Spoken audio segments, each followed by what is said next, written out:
Assalamualaikum warahmatullahi wabarakatuh. Apa kabar Anda semua hari ini? Semoga dalam keadaan sehat walafiat tanpa kurang satu apapun.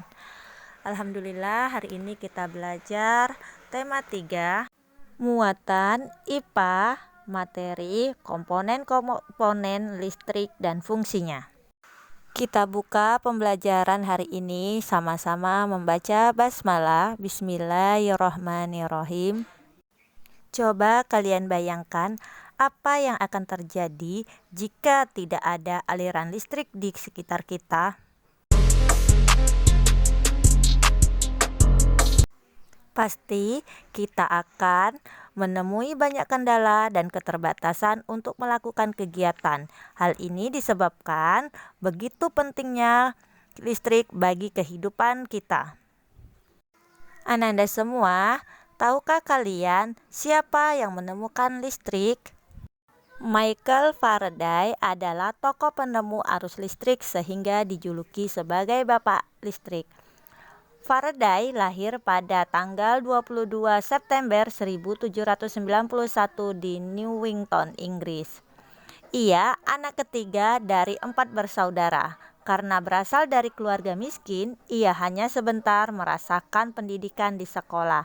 Kemudian, ia lebih banyak belajar secara otodidak. Saat dewasa, ketertarikan Faraday terhadap ilmu pengetahuan, khususnya kelistrikan, muncul.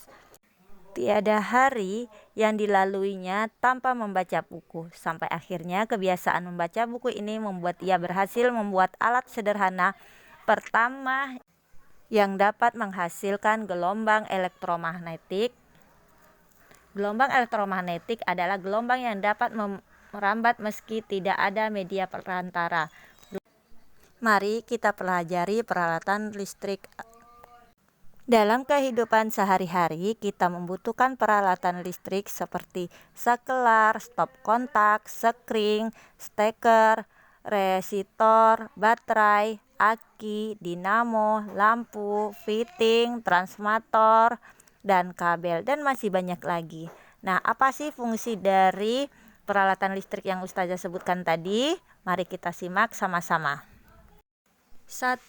Saklar digunakan untuk memutuskan jaringan listrik atau untuk menghubungkan jaringan listrik.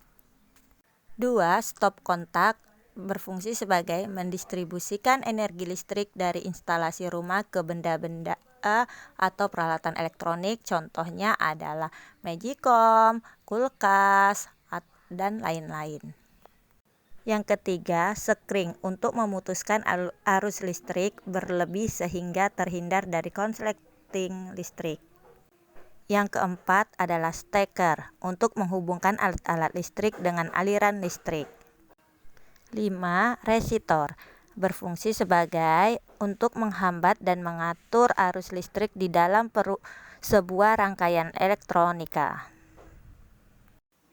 6. Baterai. Secara umum, baterai berfungsi untuk memberi atau mengalirkan daya listrik pada suatu perangkat. Dengan baterai, mesin dapat berjalan sehingga perangkat elektronik bisa dinyalakan dan digerakkan. Contohnya mobil-mobilan, terus jam, dan masih banyak lagi benda-benda elektronik yang menggunakan baterai. Yang ketujuh adalah aki. Aki sama fungsinya seperti baterai.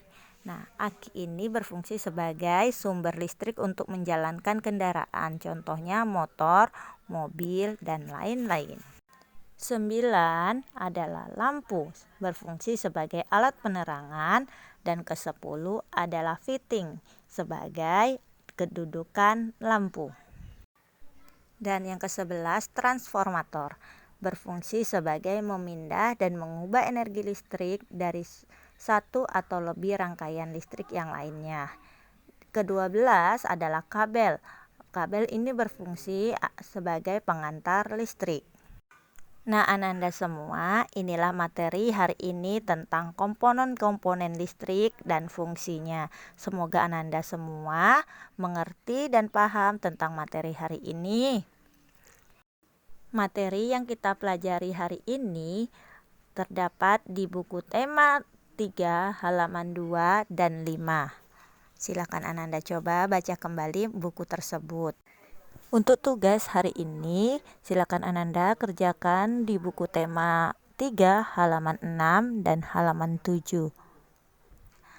Baiklah Ananda, pembelajaran hari ini sampai di sini. Kita tutup dengan lafaz hamdalah, alhamdulillah, dan doa kafaratul majelis, subhanakallahumma wa bihamdika asyhadu an la ilaha illa anta astaghfiruka wa atubu ilaik.